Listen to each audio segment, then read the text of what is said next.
శ్రమలకు కృంగిపోవద్దు, శోధనలకు అలసిపోవద్దు.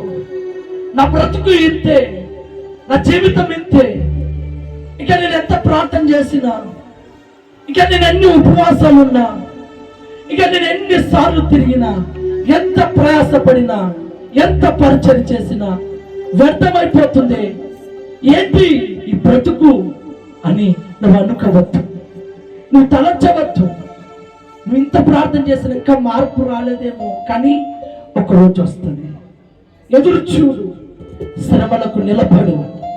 ఇదిగో ఇశ్రాయేల్ ప్రజలను ఐగుప్తు ప్రజలు బహుగా శ్రమ పెడుతూ ఉంటే, కానీ ఆ శ్రమలను ఓర్చుకున్న ఇశ్రాయేల్ ప్రజలు బహు విస్తారంగా విస్తరించబడ్డారు. దేవుడు ఐగుప్తులో నుండి శత్రువుల చేతులను విడిపించి పాలు తేనెలు ప్రవహించే ఆ దేశంలో స్థిర నివాసులుగా చేశారు. అదే విధంగా ఈరోజు శ్రమలు మనకి ఎక్కువైతే, శ్రమలు మనల్ని నలగొడుతుంటే, చితకొడుతుంటే, శ్రమలకు నువ్వు ఓర్చుకో, శ్రమలను నువ్వు భరాయించు.